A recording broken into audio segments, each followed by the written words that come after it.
The Christmas Snowflake.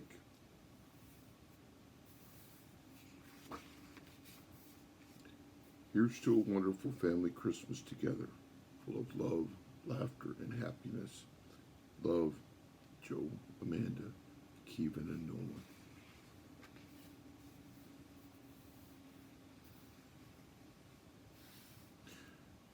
There's a tale that's sometimes told, a legend so they say. The world was not yet quite awake on a snowy winter's day. All of a sudden from the sky, in a whirly white descent, a little snowflake floated, and away with a twirl she went. She sang herself a little song with a made-up melody. Somewhere there's a perfect place for a snowflake just like me.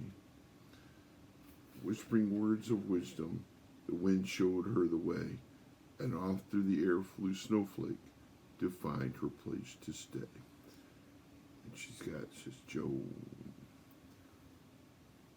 says Jack and Amanda, Nolan, Grandma Kathy, Grandma Mary, Grandpa John, Kevin, and Everly, and Joe. Curled up on a mountainside, on fuzzy folded paws, were two bears sleeping soundly, with loud and lingering snores. They looked so snug and cuddly, Snowflake smiled, how exquisite, but their snores were rather growly, so she didn't stop to visit. And there they are, the growly bears.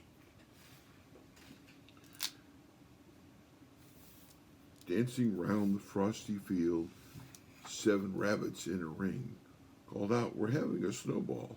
Come join our Highland fling. But it wasn't really Snowflake style. She did one pirouette. She had a certain place to find. She hadn't found it yet.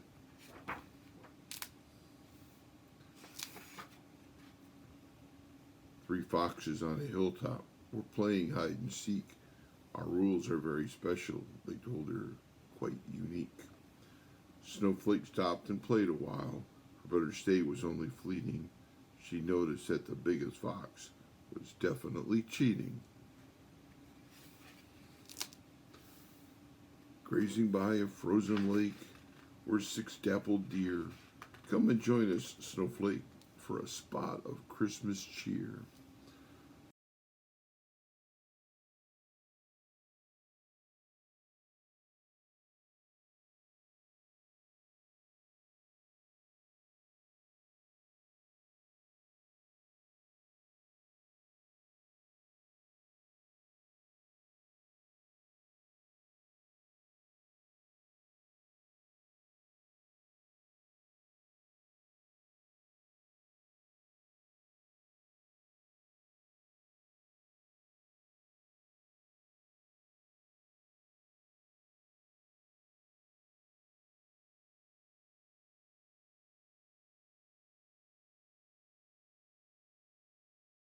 She saw a tall and twisted oak with 4 owls sitting in it, telling wise and wordy tales, and rested for a minute.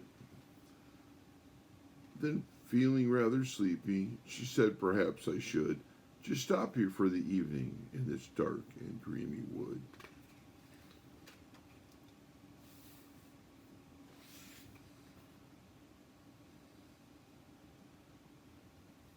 Mama Owl was listening. She shook her feathered head as she chased a naughty owlet who was hopping on the bed. Your story isn't over, she said. Oh dear me, no. That place of yours is waiting. Now hurry, on you go.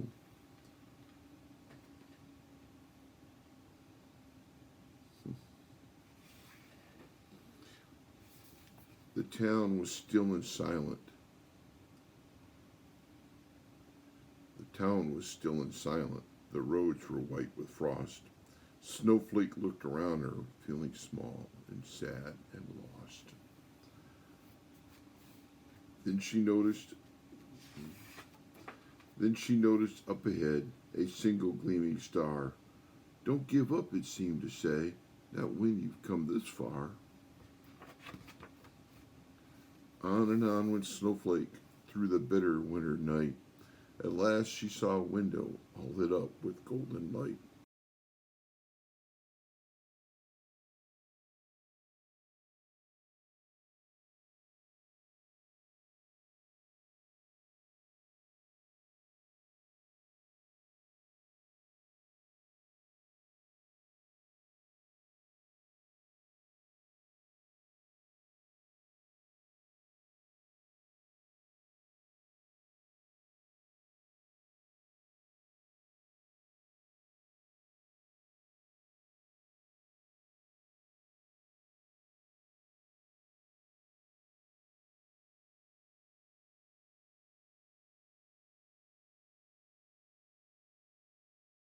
That she danced to was as tuneful as could be.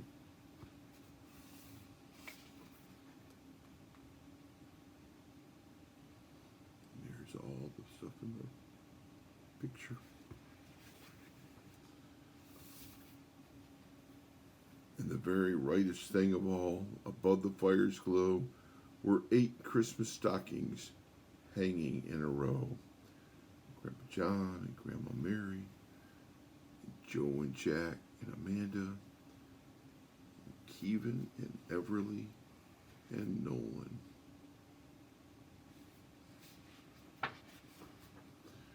The window was half open. Snowflake flew in silently and floated near the fairy who stood atop the tree. "Hello, my dear, what brings you here?" asked the fairy up above.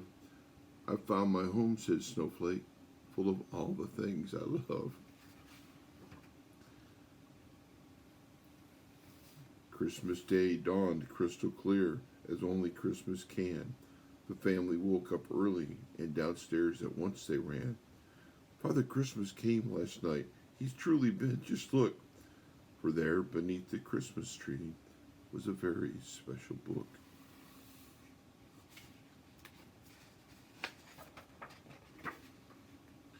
Opening it, they read aloud with merriment and pleasure, and on the last page they found something they would keep and always treasure. A snowflake like no other, who had found her place to be, a family to love her, and a home on the Christmas tree. And there we have it. Snowflake. With Grandpa John and Jack and Amanda and Everly and Nolan and Kevin and Joe, Grandma Mary. And that's the end. And I want to thank you again for this beautiful book. It's always going to be a treasure to me, and I hope that we have many more Christmases where we get to share it. We love you all. Merry Christmas.